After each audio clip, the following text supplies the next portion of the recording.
Let's recap all of the action from Sunday in the NBA. There were 6 games on. Let's talk about everything we need to know for fantasy basketball. Michael Bolton. Thanks, Josh. It's Michael Bolton here, and it's time for another episode of the Locked On Fantasy Basketball Podcast. Let's get to it. Let's get to it, indeed. You are Locked On Fantasy Basketball, your daily fantasy basketball podcast, part of the Locked On Podcast Network.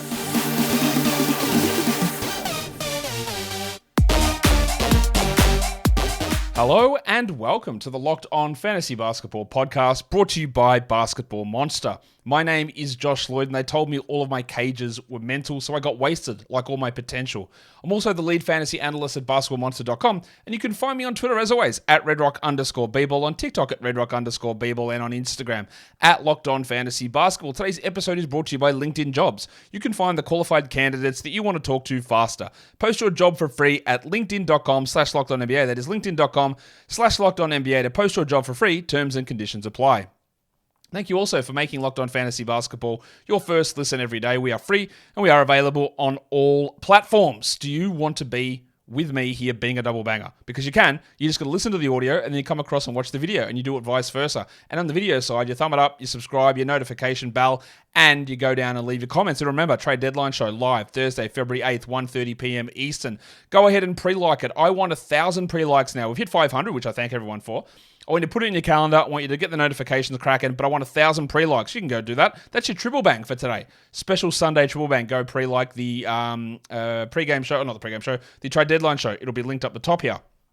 We are here to talk about the action from Sunday across the NBA. All 6 of those games. We'll get straight into talking about the news that we do know. Cade Cunningham's been upgraded to doubtful. We heard that it would be 5 to 7 days for him to return, so them upgrading to doubtful is probably a little bit earlier than that timeline, but it is good news that it insists to us that he's going to be back this week. We'll see what happens with an Alec Burks or a Jaden Ivey. I think Ivey needs to be held, and Burks will find out. Trae Young is officially ruled out. We knew that would happen. He was in the concussion protocol. We're going to get more usage, obviously, for DeJounte Murray, more assist opportunities, more minutes for Bogdan Bogdanovic. You're going to get more shot attempts for Sadiq Bey as well. And then you probably get Patty Mills getting some backup minutes. You also have a number 15 overall pick who has played 4 total minutes for the season. You might want to find at some point a chance to get him some minutes. I don't know. That might be just me. I'm not Quinn Snyder. I don't know how things are looking for old mate Kobe Buffkin, but you would think at some point on a team that's terrible, when one of your guards is out and he's allegedly untouchable in trades, you'd want to play more than 4 minutes. What do I know? Nothing, apparently. And the other one is Jaime Jaquez is without a timetable to return for the Heat with that groin problem that has been so annoying for him. I kept him out the last couple of games, and I'll guess he's out for the rest of this week. I don't think that you need to hold Jaquez through this. In a points league, 100% you can move on. In a category league, I get it. If obviously with open IL slots, you put him in there and it's all good, right? But in a situation where you need those slots, I don't think that it's a necessity to hold on to Jaquez in a 12-team category or a 12-team points. In 14, probably yes. In 10-team, definitely not. And 12, I don't really think it's going to be necessary with a healthy Bam, a healthy Jimmy, and a healthy Tyler Hero as we currently sit. That's where we're at. Let's have a look at some lineup changes that did take place. Markel Fultz replaced Caleb Houston. Wendell Carter Jr. replaced Goga Badadze. And Franz Wagner jumped back in to replace Chuma Okeke. So the Magic were running with one of their more preferred lineups. Dan Gafford came straight back in and started over Marvin Bagley. So the concern about that was unfounded. Sam Hauser replaced Drew Holiday in the starting lineup for the Boston Celtics. That was with Al Horford out as well. Houston was missing Fred VanVleet and Jabari Smith, so Men Thompson and Cam Whitmore, their 2 first-round picks from this season, they stepped into the starting group, which is very interesting. In Indiana, we had, for God knows what reason, Tyrese Halliburton resting, and TJ McConnell started. We had Anthony Simons replace Matisse Thybulle in the Portland lineup as well, after Simons missed the last game due to illness. And lastly, in LA, we had Taurean Prince resting because of a sore knee, so Rui Hachimura stepped in there. Not Jared Vanderbilt, but they stuck Rui Hachimura into that starting group. So let's go into the games. Let's talk about the first game that is on deck. It is the Brooklyn Nets taking on the LA Clippers, and this was pretty disappointing, I would say, overall, for the Nets, who were up decently big, and the Clippers went with a really small ball lineup where the center was, I guess, Paul George, or Kawhi Leonard, or Russell Westbrook. And they pounded him. Ended up getting the win 125-114 for the Nets. Mikal Bridges was much better here, 26, 6 and 5 with 4 threes, a steal and a block on 53% shooting. And Spencer Dinwiddie got 30 minutes in a row for the third straight game. 16, 2 and 7 with 4 triples on 67%. Now, we only took 9 shots, Spence, but the minutes are back up, and that at least puts him back onto the radar. But let's also get it clear. He's not even a top 130 player this season, Dinwiddie. And, he's just not a great category league player. Dennis Smith only got the 18 minutes and scored 13 points with no defensive stats. This is like a reverse Dennis Smith game. Normally, he's the low points guy who gets you some assists and steals and blocks, and he had 13, 3 and 1 with no steals, no blocks, and shot 75%. That is not what you signed up for if you streamed in Dennis Smith. Not to say it's bad, it's just not what you wanted. Nicky Claxton had 16 and 6 with 2 blocks, and then we go to Cam Thomas, who, again, it always looks good when you see 20 points. He played 27 minutes, he had 6 assists, but I still maintain that he was shithouse. Like, was he good? Like, no. Down the end, I thought he was atrocious. He was a negative 19, by far the worst on the team. He can get a bucket. We know this. He gets a bucket. Is the game called bucket? Or is it basketball? I don't know. Is it about who can get a bucket while everyone else scratches each other's assholes while he sits around, doesn't try and defense, and just goes hero ball 1-on-1, 1-on-5? I'm being too harsh, I know. Or am I? I thought he was bad in this one. I, again, do not believe that Cam Thomas is a must-roster player in category leagues. Points leagues, I do get it. These points explosions help. But in a category league, I don't think we need to. And we've got to have a real conversation about what on earth is going on with Cam Johnson. 9 points, 29 minutes, 6 assists is good. Let's start with a positive. His assist rate is up. I don't know why, but it is. But he can't shoot 27% from the field. He can't hit free throws. This is a man who's like an 84% free throw guy. He was 1 of 2 here. I think he's like 50% over the last 3 weeks. I'm not sure we need to hold him. Get that garbage out of here! Look, he should be better. He should improve his shooting. I'm not convinced though. We're getting to the stage where you're going to have to make these hard decisions in a season. And maybe that's not even that hard of a decision to move on from him. He is struggling in a really big way. For the Clippers, let's talk about Russell Westbrook, because I know that I've already had multiple people. See, Josh? See? This is why you hold on to Russell Westbrook, which is really, really interesting to me. I'll talk about Westbrook here because he was great. But also, those people who say that, they don't pipe up and say anything for the 30 other shit games that he's had. My point with Westbrook is that when he moved to the bench and they limited his minutes, they played much better, which is undeniably true. It is also undeniably true that Russell Westbrook was fantastic in this game and was a key reason for them winning. That is true also. And we did mention that when Zubats went down, there were going to be more opportunities, I thought, for them to give him minutes because they didn't have to play Zubats out there. And we'll talk about the centers in a second. 23, 9, and 6 with a 1-1. So the 3 games here for Westbrook without Zubats, 1 good, 1 not good, and 1 very good. That puts him back on track. And that confusion we had around the centers is definitely there, and he pushes into it. Because the plum dog, the big fella, the cockroach, played 28 minutes last game after he was on a minutes limit, and they went, all right, let's roll him out again for 15. So now I have no idea. I thought that we'd go grab him because they were pretty adamant. Yeah, look, he's going to be on low minutes here, and yeah, we'll ramp him up slowly. And then he played 15 minutes and had 7 and 8. Of course, he did not block a shot because he's terrible at it. And this was the thing that we wanted to watch. What do? Do they run with the Tice-Westbrook combination? Well, they didn't even do that. They just played Westbrook at center. Honestly, that's what they did down the stretch. Norman Powell came in. Was Powell the center? Was George? That was always going to be that risk with Plumlee. I thought the risk was a little bit nullified given those minutes last game, but apparently not. And if you want to hold on to Plumlee, you can. And if you don't, get him out of there. Tice had another 2 blocks. That's 5 blocks the last 2 games. Obviously not a must-roster player, Danny, but those block numbers and what do you have, 8 and 3? Like, there's a little bit there for those deeper formats. Paul George, just brutal shooting.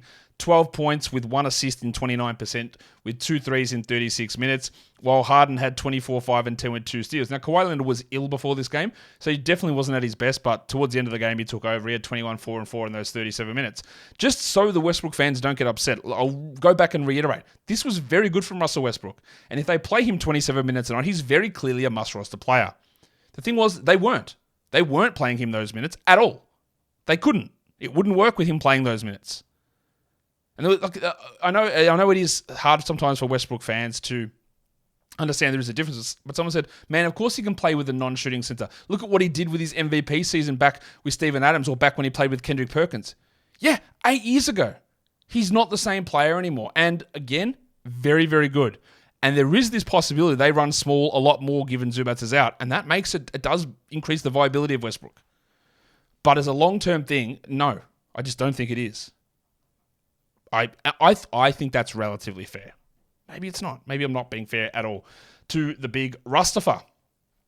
Let me tell you that today's episode is brought to you by LinkedIn Jobs 2024, the year of the dragon.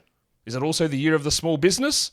I don't know. That's a tenuous link, but whatever. We're here to talk about small businesses and the importance of hiring staff. Because with LinkedIn Jobs, you can get your job ad in front of so many different people. It's not another job site. It's LinkedIn. You know about LinkedIn. Access to over 1 billion professionals. And small business owners have said that they can get a qualified candidate replying to their job ad 86% of the time within 24 hours. Instead of wading through nonsense, you just get fast, actionable information that can help you get your business to the next level in 2024. So, why don't you go and post your job for free at linkedin.com/lockedonnba. That is linkedin.com/lockedonnba. And you can post your job for free.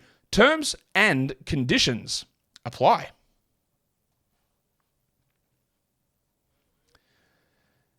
That'll bring us into the second game of the day after that early one that we had. Who is the second game of the day? It is the Miami Heat and your Orlando Magic. Play the song. 105 Orlando, 87 Miami, the final score. That is a very comprehensive victory for Orlando, and they finally went back to that starting lineup that they've been wanting to use really all season and haven't had a chance due to injuries. We'll talk about them in a sec. Let's talk about the Heat. No Huckers, obviously. Bam had 22, 11, and 7, and Jim had 15, 4, and 2. Only 29 minutes for Jim Butler. He's not himself, is he? And I'll pose this question out to all of you guys as well. Someone tweeted this to me and they said, Josh, you're a bit worried about Jaren Jackson and you want to trade him for a top 50 player. Would you accept Jimmy Butler back? I went, you know what? I'd probably accept almost any player back except for Jimmy Butler. I'm just absolutely shit scared. Not only is his production not elite at the moment, but I'm very shit scared of anything about him and his lower body falling apart at any point. So that's almost the only player that I wouldn't accept that back for. But would you? If you had Jaren Jackson, would you accept Jimmy Butler back? Let me know. 15, 4, and 2 for Jim in 29 minutes, while Caleb Martin played 31. He had 11, 4, and 4. Now, Martin probably doesn't do that each night, especially when Huckers returns. He's a nice 14-team league guy. Duncan Robinson, still rostered in an absolute shit ton of 12-team leagues. Guys, I think you can move on there. 6 points with 2 steals with no triples on 17%. He's fine as a streamer, not in 76% of them, though. Tyler Hero struggled 12, 1, and 2 with 4 threes, and Nikola Jokić played 15 minutes and had 2 points. They are continuing to start him, but I don't think he's going to play when Huckers returns. Speaking of not playing, Josh Richardson played 9 minutes, 3 points. Yuck. Kyle Lowry on the bench had 2 points in 25 minutes. You don't have to hold Lowry, you don't have Love, and you don't have Richardson in 12-team leagues, and you probably honestly don't have him in 14-teamers either. Haywood Highsmith got a bit of a bump. He had 5 points with 2 steals in 25 minutes, but that's just deeper league stuff. Their roster, I don't know how they've been winning because it's not very good. They're just a bunch of nothingness through the bench in that starting 4 position. For the Magic, like I said, they went with Fultz, Suggs, Wagner, Banchero, and Wendell. And the 2 big performers here were Markelle Fultz, 12, 1, and 4, 2 steals and 2 blocks. He played 30 minutes, went back to 23 minutes, and now started and played 29. That's it, let's just go at him. And Wendell played 34. 17 and 9, 64% with the 3. Now, Wendell's last 3 or 4 games, he's shooting the lights out. He's not going to hold at that level, but he looks back to regular Wendell. And the fact that he's now starting, we are 100% in on adding him if he is available. What was interesting is Goga Badadze, who's been one of the best players according to advanced stats all season, especially defensively, which is taken out of the rotation entirely. I would have kept him as the backup, but they used Mo Wagner in that position as well. Really interesting. I think that means you can very easily drop Goga, except... Get that garbage out of here! Jack. Except, I don't know whether Wendell plays tomorrow. So if Wendell is out, Goga's worth holding, and then if Wendell is in, well, then we can move on. Suggsy had 11, 4, and 1. He is teetering on being a drop. I am still holding, but he is moving backwards pretty quickly. And Franz Wagner had 19, 2, and 5 in his return in 28 minutes, and Paulo 20 and 10 on bad free throws but good field goals. Ingles played 17, Isaac played 14, and Chuma KK just got garbage time minutes. Caleb Houston played just 5 minutes before garbage time, and Goga didn't play at all. Again, incredibly surprising that Goga would go from 23, 24-minute starter to a 0-minute player. I'm not sure whether that holds, but you know what? They held the Heat to 87 points. They beat them by almost 20. Hard to argue with those results. It was just a surprising result. Denver taking on the Washington Wizards on Orlando. They usually give us just back to that, sorry. They usually give us pretty quick information regarding who's in, who's out for the game on a back-to-back. So I wouldn't be surprised if by the end of this show, I do have the information whether Fultz or Ingles or Wagner or Carter are resting or Isaac. There's like 5 of them who could be in or out tomorrow. So I should have that information hopefully by the end of the show. Denver at Washington, not a lot to talk about with the Nuggets. Jokić had 42, 12, and 8 with 3 blocks, just a ridiculous game. Michael Ponder had 9 and 6 with 2 steals and 2 blocks. And KCP did his thing with 3 steals. He had 10, 3, and 3 and added 3 steals. That's what he is. He's a steals guy with a relatively secure role. We're going to have a quick conversation about Aaron Gordon, though. Get that garbage out of here. Oh, that's the conversation, is it, Jack? All right. He had 11 and 10 with 3 blocks. Now, the 3 blocks is really nice. The double-double's fine. But he continues to shoot horribly from the line. He was 43%. He was 4 of 10 from the field. He's at I think last game was like an 0 of 6 or something. Like he's really struggled in some of his games from the field goal percentage category. I think in a lot of cases he can be moved on from. He doesn't have to be dropped. In points leagues, he does remain a hold, but in categories, it is very borderline to me. The headmaster, Jamal Murray, had 19, 5, and 7 in his 39. Their bench doesn't really do much for anybody at this point. On to the Wizards. Let's talk about the centers because Gafford returned. He played 30 minutes. He had 15 and 7, 2 steals and a block, and you breathe a sigh of relief. There are a lot of whispers around Daniel Gafford and trades. I just would refuse to believe most things, honestly. When you hear these whispers coming out of trade time, if we probably had 40 names bandied about, there might be 10 guys that get moved, maybe 12 guys that get moved, and there's no guarantee that Gafford is moved. And honestly, what are you going to do? Like, if you've got Daniel Gafford and he gets traded into a situation where he plays 21 minutes, what are you going to do? Is someone going to buy into trading for him now to get out of it, which might not even get you any benefit from, like, it might not get traded, so what do you gain? A lot of these situations I think we stress it. Well, should I be worried? Sure. But you mustn't have anything else super worrying to go on with your life. And I know we're talking about fantasy, but a lot of this time, you just can't control that shit. And expending so much brain energy on like, what if Daniel Gafford gets traded? What if he goes here? Will that help or hurt? Like, it just doesn't... what do you do with it? You don't do anything with it. So I think most of the time, just think that most of the rumors and shit that you hear, it's just not going to happen.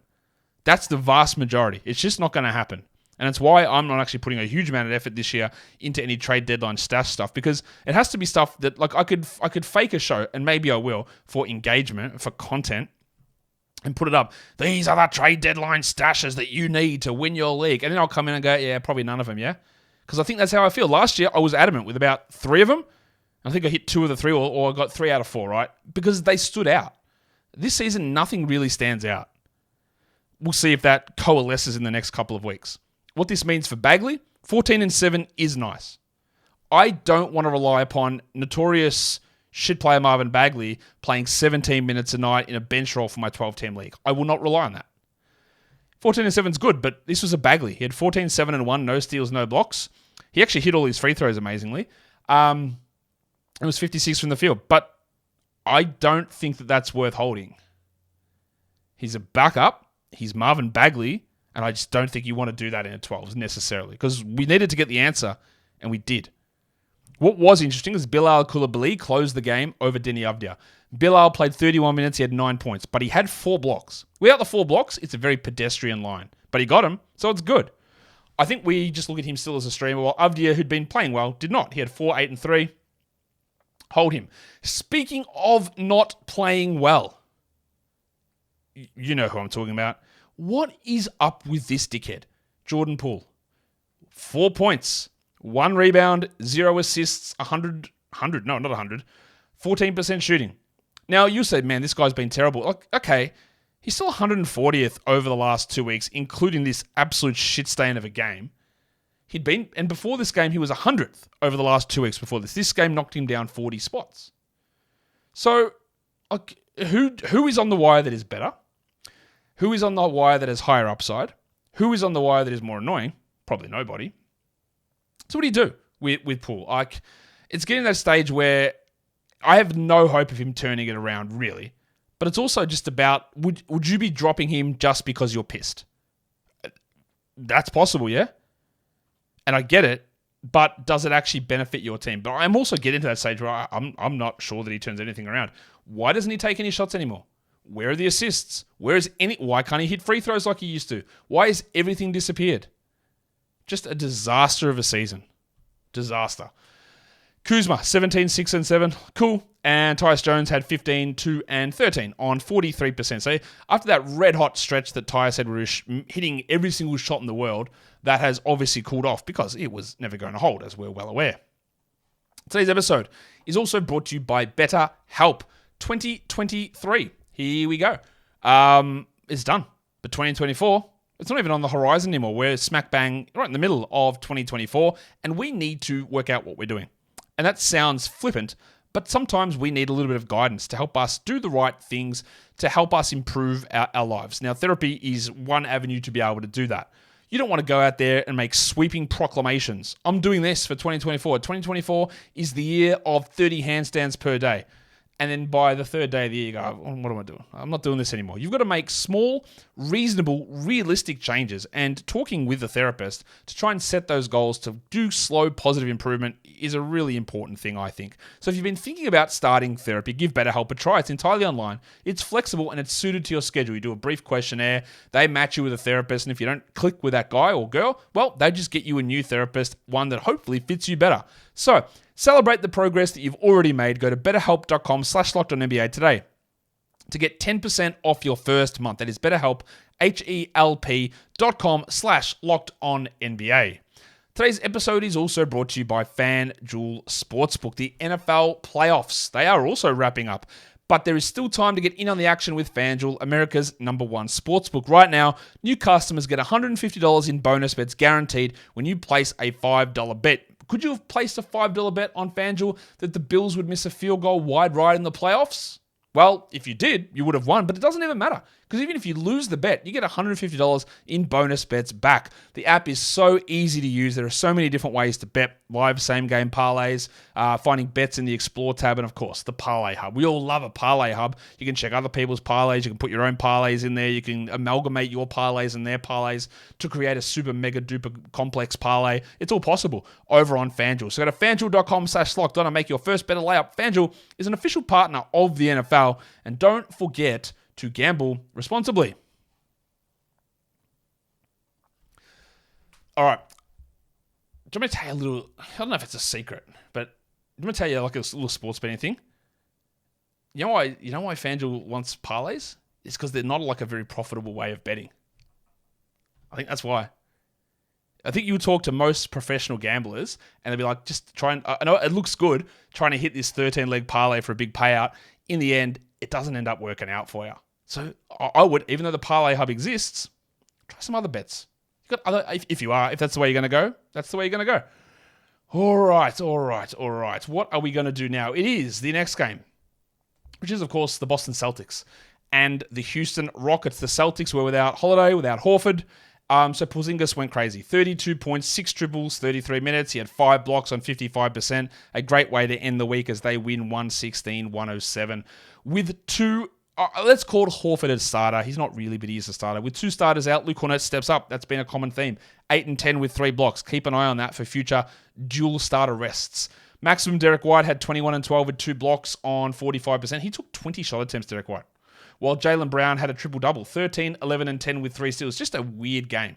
Derek White leading the team in shot attempts, Jaylen Brown triple-doubling, and Jason Tatum pissing on your percentages.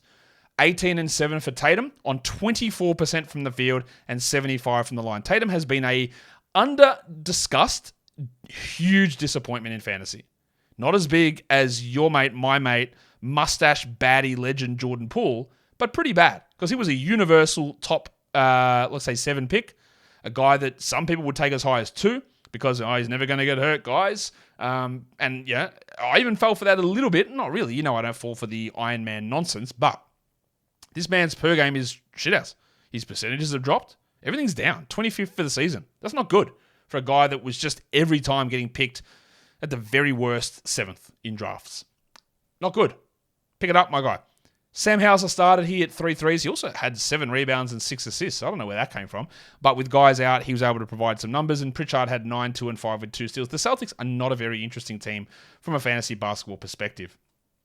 All right, the Rockets, they made the change. Van Vliet was out with back stiffness. I think he'll be okay. Jabari hurt his ankle at the very end of Saturday's game, and he missed. No word whether he's going to miss anymore. And then we don't also know the status of Tari Eason and Jeff Green. Now, they don't play until Wednesday, so just keep that in mind when we're making moves here. But they started Cam Whitmore, and they started Amen Thompson. Amen, 32 minutes, 15, 13, and 5, 50% shooting, 83 from the line. I'm telling you, this guy is going to be a fantasy beast. But, is there any possibility of 32 minutes a night for Amen Thompson on this team? I don't really see it.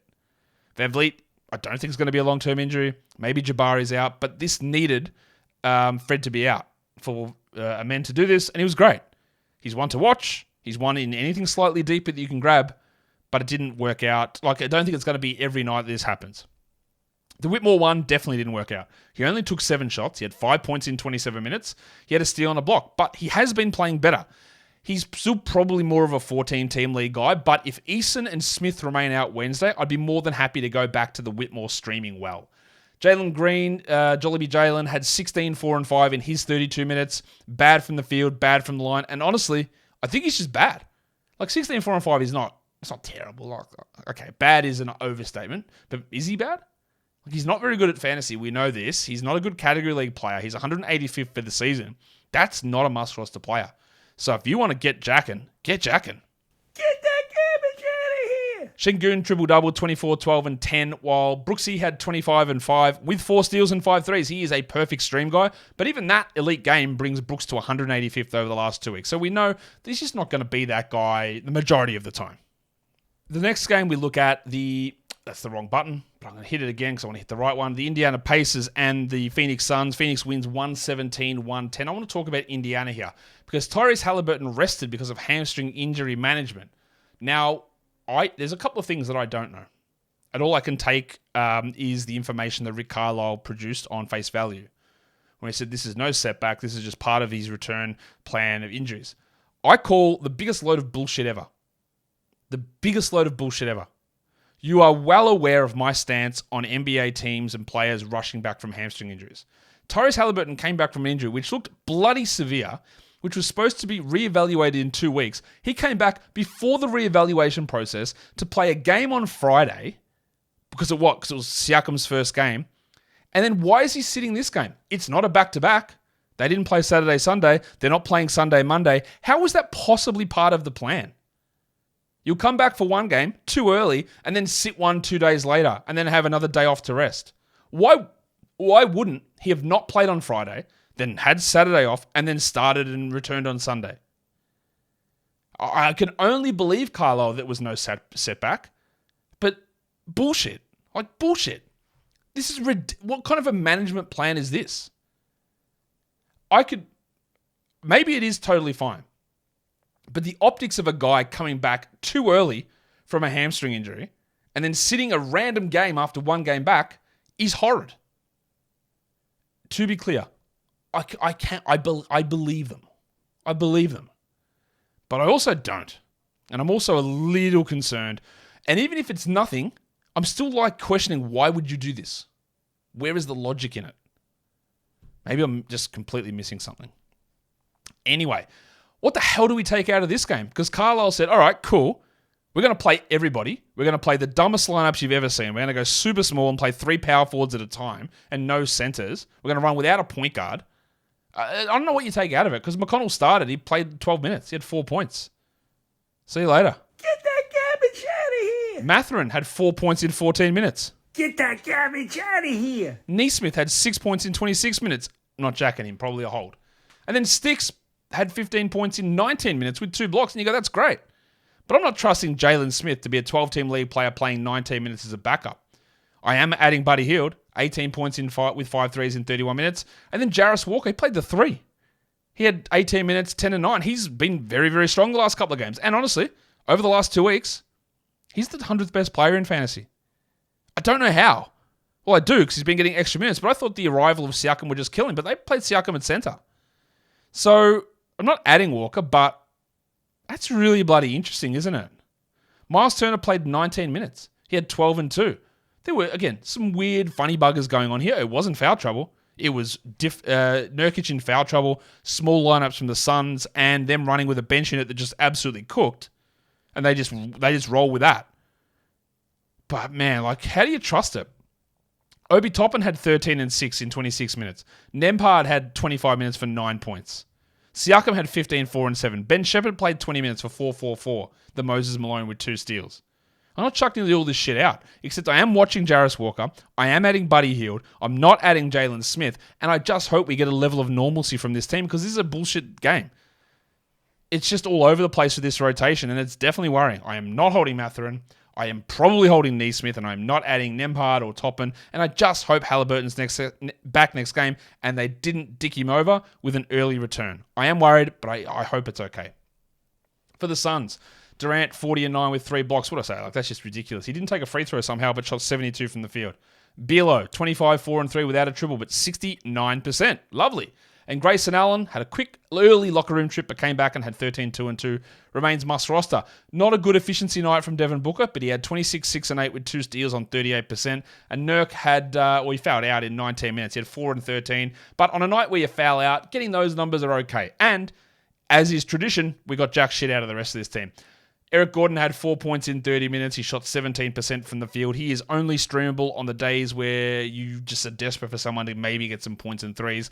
And then it's just the nonsense of Metu and Bates Diop and Okogie and Eubanks, who are just sort of all over the shop every game. Next time it might be Watanabe or Nasir Littleface or the return of Bol Bol or Udoka Azubuike. There's just so many guys that they can chuck 2 or 3 minutes into that I just don't care about it as a general rule. All right, let's do the final game of the night. Bit of a beatdown here. The Lakers beat the Blazers 134-110. Malcolm Brogdon, 33 minutes and basically didn't play the last 6 minutes of the game. They pumped a lot of minutes into him. 23, 7 and 9, and I'll keep reiterating it. You sell this for a top 100 player. Shaedon Sharpe is out and would have been in this spot. I just don't see Brogdon, A, staying healthy, B, being on this team, C, being in the starting lineup. But I have been wrong many times before. In fact, Brogdon was playing 16 minutes a night, then everyone got hurt and he was back starting. I don't know what their purpose is here, but he's putting up numbers, so you go back to him and then you try and sell. Dwight Reith played 22 minutes. He had 16, 3 and 4. That's really good, but there's something really important to note here with the Blazers. 3 minutes into the game, both DeAndre Ayton and Jabari Walker got pulled off, giggity. They took them straight off because they were like minus 10 in those 3 minutes. And that is why you will see Reith's minutes up and why you will see Ayton and Walker's minutes way down. So look at those Reith minutes and go, that's interesting, but don't really buy it. And that brings us on to Walker, a guy that I've been pretty interested in adding. 30-minute-a-night player who I think is going to be a starter moving forward. And even though he got benched 3 minutes into the game, he still ended up with 12 and 7 in 22 minutes. And for me, that's a very clear hold. Now, I don't know about you, and people will have very, very quick triggers on Jabari Walker because they don't know who Jabari Walker is to begin with. And they're just like, oh, he played well, let's try it. Oh, he's shit now, let's bench him. I'd like to give that a little bit more. Again, I don't think the rotation's going to be you come out of the game 3 minutes in. He still ended up with 22 minutes, so I will give it a bit of time. Simons had 19, 2 and 3, and Jeremy Grant 17, 3 and 3. But again, just a huge, huge blowout here. We even got someone by the name of Taze Moore. Taze Moore played 4 minutes for 4 points. Rayan Rupert had 4 points, and Scoot. John Armstrong. Get that garbage out of here. I'm not really that worried about Scoot long term, but for this season, just like if it gets better consistently, add it. If it doesn't, drop it. Consider him a streamer for now. He had 4 points on 17% in 23 minutes. On the Lakers side, again, they crushed. D'Angelo Russell is on an absolute hot streak. 34 points in 34 minutes, 6 dribbles, 8 assists, 2 blocks, 67% shooting. You can love D'Lo as much as you want. That's fine. Your prerogative. Do whatever you want to do with him. That's all good. But he's at like 58% shooting over the last 2 weeks. It's going to cool off. And remember, before he got benched, he was also playing terrible. He is a hot and cold player who is riding hot, dominating at the moment. I still think there's a huge chance he gets dealt. But I'll be trying to sell high on him hugely. Anthony Davis had 14 and 14. LeBron had 28, 5 and 5, just regular numbers. Actually, pretty low for Davis, but he didn't need to extend himself. Reeves had 15, 4 and 2, and Hachimura started with Taurean Prince resting, and Rui did a Rui thing. He had 9, 2 and 2, which was shithouse. Yet he is still rostered in too many 12-team leagues. By too many, I mean one. Like, that is way too many 12-team leagues for Rui Hachimura to be rostered in. He's just not a very good fantasy player, and honestly, he's not a very good real-life player. I know people will love him, and I don't know why. I don't really get it. I've never seen it with him. Am I biased against him? Probably. But I also have eyes. And there's not much else to take out of this game. Again, it was over very, very quickly, and I think that's probably all we need to talk about there. So, we don't need to do a stream of the day recap because there was no stream of the day from yesterday's show. So what we can do here is we can go straight into looking at our lines of the night, and we'll just go straight to the monstrous. Who do you think the monstrous is going to be? Well, I think you can see on the video thumbnail who it's going to be because it is the big fella, Big Chungus, Nikola Jokić, just a 42, 12, and 8 combo with blocks and percentages up the wazoo. That's what he does. The waiver wire line of the night, one of my favorite players ever gets. I'm so happy to be presenting this to him. It does go to Dylan Brooksy Brooks, who had 25 points with 4 steals. Really great stream guy. Not much more that you want to do apart from that. Texas Lou Dort with a strong game there. The young gun of the night, the best performer from a first or second year player. This one is actually, I think, someone who's going to develop into one of my favorite players. And it's Brooksy's teammate. It is Amen Thompson, who had 15, 13, and 5. I would love for him to play 30 minutes a night. I don't really see how it's going to happen. So therefore, I'm not super interested in a grab in 12-team leagues. But bloody hell. Super impressed by his last couple of games.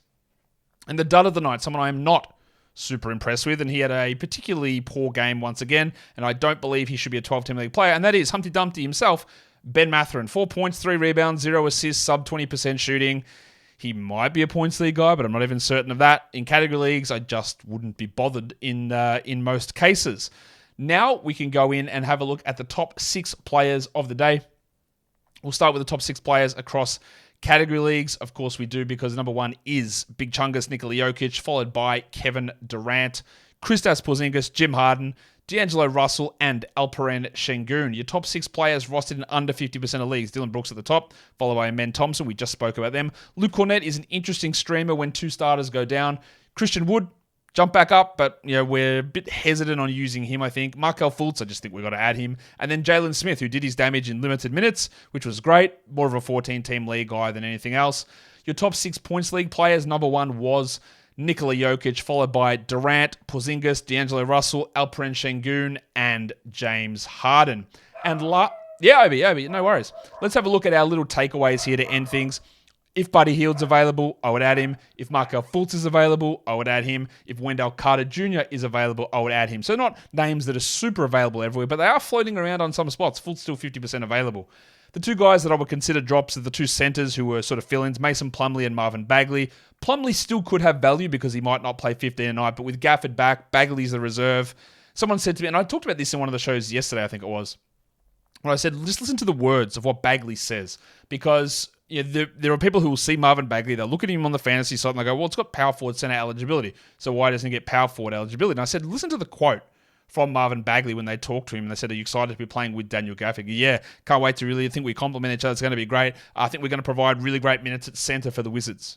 And like that flies under the radar, but that's literally exactly what happened. They played all of those minutes at center only, and Bagley hasn't really played power forward minutes ever in the last 2 or 3 years, despite what his fantasy position designation will tell you. So yeah, I don't think he's getting those minutes. All that's to say is Plumlee's minutes could go back up. Don't really see how Bagley's are going to go up. Now, what we can go into to end the show is we look at the Week 13 update across Industry Pickup and my other leagues. So, I was against Noah Rubin this week in Industry Pickup, and I mismanaged my game count, which was annoying. I ended up with 38 games. But you know what? Your boy didn't need the other 2 games. 40-game max. Didn't even need them. Just smashed him 6-3. So that is a pretty strong W for me. What about in the Locked On Fantasy Basketball Bowl 9-category league where I made my first trade for the fantasy season? Someone offered me D'Angelo Russell in exchange for Aaron Nesmith. I sat on it for an hour. I went, yep, I'll take D'Angelo Russell there. And I did, and I loved it. So I beat Michael Jordan of baseball 5-4. He'd beaten me 2 times already this season. So good to get the W there. And I lost to the Suicide Squad 5-4. And then I got knocked out last week in the FBI World Cup, so I'm out of that one. And then the Locked On Fantasy Basketball Bowl Points League. How did I do there? I think I might have split those contests. Let's have a quick squiz. Democracy Manifest smashed in beating you. That's a huge one, like 500 points. But Pound the Rock beat me by 40 fantasy points. You dickhole. That's annoying. Anyway, so I split those 1-1. So let's go back and let's do an update on the standings now. We'll start with the Locked On Fantasy Basketball Bowl, and then I'll go through and show my Yahoo League and see. I think I won that one, but we'll go and have a look to see how that matchup went. So that's not the right league. This is the right league. Don't know why that would flip to a league that wasn't the one I was highlighting.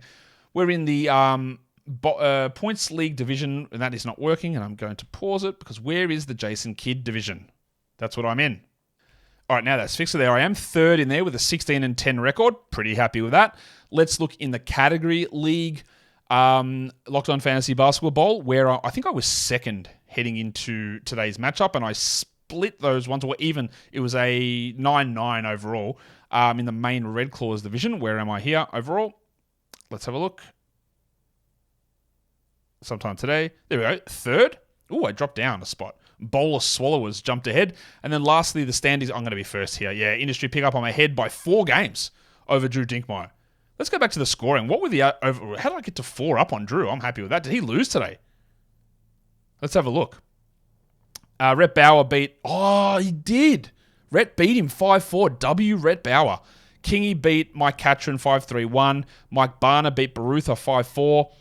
B-Dub beat Reclean 6-3, and Dan Titus's winning stretch is over. He lost 5-4 to Mitch Casey. So in my Yahoo League, I was up against Joel Bartolotta, who was third, and I'm fourth, and I beat him 6-3. Yes, this is going to push me ahead of Joel, and I'm going to go into third. I am very happy with that. Now, what I need to see is how did the second team go? Well, I'm a long way behind that. Uncle Drew's Flat Earthers, which I believe is Jared Johnson.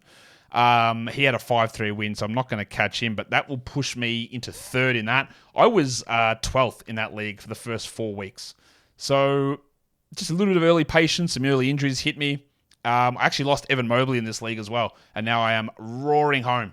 Pretty happy with how that is looking at the moment. All right, so that's our industry pickup and my league update for the week. Oh, yeah, 30 deep. I got smashed. My team is cooked in that league. I'm done. Lost 2-7 in my matchups there. That is not going well. Not particularly well at all. All right, guys, that'll do it for the end of the show. Don't forget, follow this podcast and do all those things and double bang it. Subscribe, thumb up, notification bell. Check out the live trade deadline show. Are you gonna be the lucky banger that gives me the 1,000th like? I'm sure you are. Go and do that. Guys, we're done here. Thank you so much for listening, everyone. See ya.